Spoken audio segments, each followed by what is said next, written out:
Chers investisseurs, j'espère que vous vous portez bien, que vous avez passé une très belle semaine, que vous avez pu reprendre des forces durant ce week-end, que vous passez donc aussi de très belles vacances et que vous êtes d'attaque pour la semaine à venir. On va faire le point sur tout ce qui s'est passé d'intéressant durant cette semaine. On va voir donc qu'on est toujours dans la poursuite de ce rebond dont on parlait durant les analyses précédentes. C'est très intéressant et on va aussi voir que ce qui pourrait se dessiner durant la semaine à venir. Allons sans plus attendre sur l'unité de temps de prédilection, celle journalière. Donc on a un résumé assez simple de la journée d'hier qui est donc l'intégration du nuage Ishimoku. C'était un objectif très important. On est donc au sein de ce nuage Ishimoku, c'est encourageant. Donc on souhaite que ça se poursuive. On a donc assisté à la poursuite de la hausse. Les acheteurs ont toujours repris du terrain. Ils sont donc en position de force actuellement.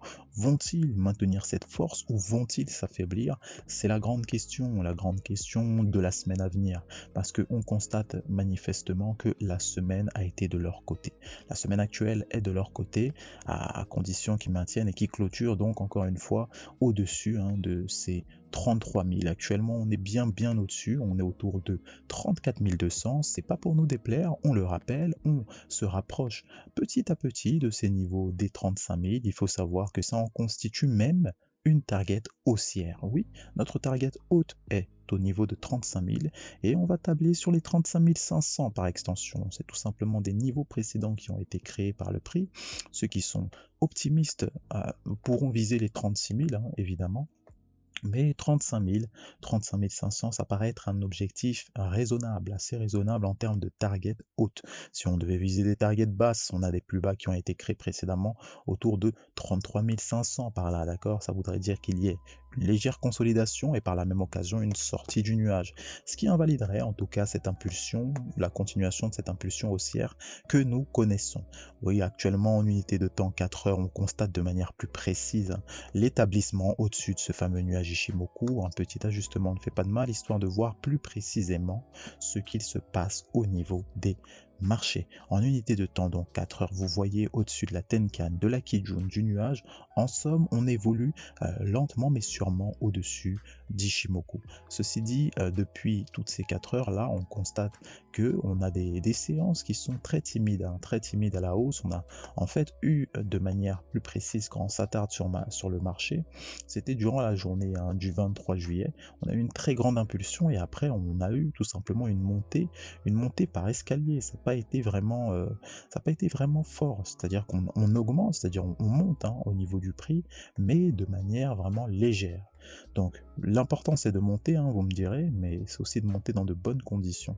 On voit que là, la manière dont le prix monte n'est pas vraiment prononcé, il faut le dire.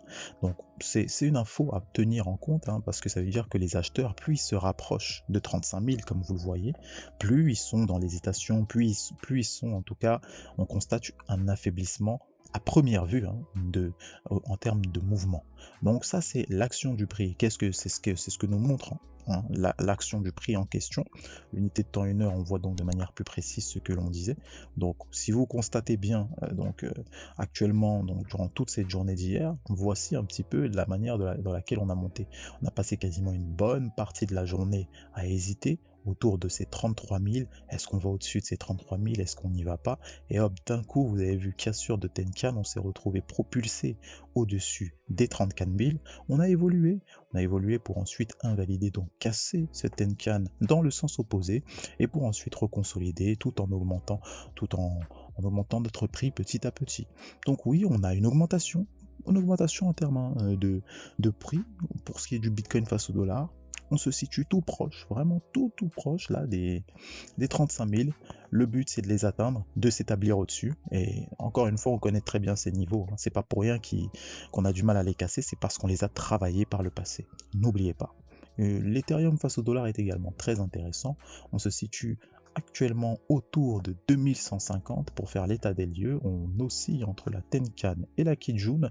Ça, c'est pour l'unité de temps 1 heure. Vous constatez qu'en termes d'action du prix, là, ce qu'on est en train de créer, on a un double top, voire même peut-être un triple top. Donc peut-être une consolidation à venir durant les prochaines heures qui risquent de venir là. Donc on tient en compte ces informations-là, c'est un scénario qui peut tout à fait s'envisager. Ça sous-entendrait donc qu'en termes de target basse qu'on devrait définir, on devrait donc s'établir dans un premier temps autour des 2100. D'accord? Les 2100 par là, 2090, c'est une bonne petite zone où est-ce que le prix a tendance à rebondir. Tendance à rebondir, on le voit assez bien, sauf que il faudrait qu'il puisse servir de rebond parce que s'il ne sert pas, on va se diriger vers le 2050. Dans un premier temps, 2050, 2070 par là, on a une très très belle zone, en tout cas de rebond, qui risque de nous attendre par la suite. Deuxième scénario, donc en définissant des targets hautes, les targets hautes sont autour de 2200. C'est pas pour rien qu'on a défini cette target hier et on l'a touché au point près. Ça ne vous surprend pas ça? C'est la précision du prix, c'est la psychologie des marchés. On voit tout simplement que ce niveau est psychologique, un niveau rond, 2200, le prix l'a touché, juste après, on a consolidé.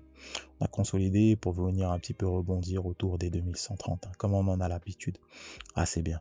L'unité de temps 4 heures est également parlante, on évolue assez bien au-dessus de tout notre indicateur phare là.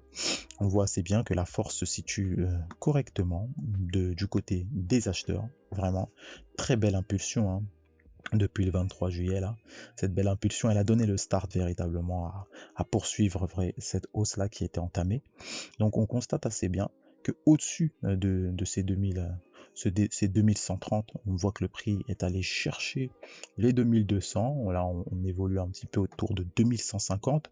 C'est encourageant. On souhaite également que la semaine à venir se poursuive pour l'Ethereum face au dollar, tout en nous permettant de confirmer ce double bottom. En effet, on l'attend. En effet, c'est possible qu'il s'effectue.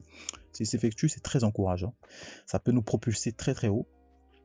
On parle des 2800, si on reporte la distance du double top là, du double bottom, si on reporte la distance, on va se retrouver autour de 2800, d'accord? Et on n'oublie pas, par le passé, autour de ces 2800, 2900, on les a jamais vraiment cassés. Souvenez-vous, c'est une zone vraiment qui a été très difficile à casser pour le prix, et donc on l'attend au tournant. C'est bien beau d'avoir un double bottom, mais si on arrive à ces niveaux-là, ça sous-entendrait qu'on a un énième barrage qui risque de nous faire face. Vous voyez, encore une fois, à quoi ressemble la semaine pour Ethereum face au dollar. On est tout proche de la clôture, au-dessus de l'ouverture de la semaine précédente. Et ça, croyez-moi, c'est un indicateur fort en termes d'action du prix. Ça voudrait dire tout simplement que on avale la semaine précédente. Très très intéressant. On voit que c'est des informations à considérer également. Donc on a vu également toutes les possibilités, tout ce qui peut probablement arriver durant la semaine qui nous attend. Vous avez toutes les infos. De toute façon, chaque jour, on effectuera donc ces mises à jour en termes d'informations de marché. Vous avez toutes ces infos. Donc ceci étant dit, prenez soin de vous, prenez soin de vos finances, de votre portefeuille. Et quant à nous, n'oubliez pas, on se retrouve à la prochaine. Bye bye.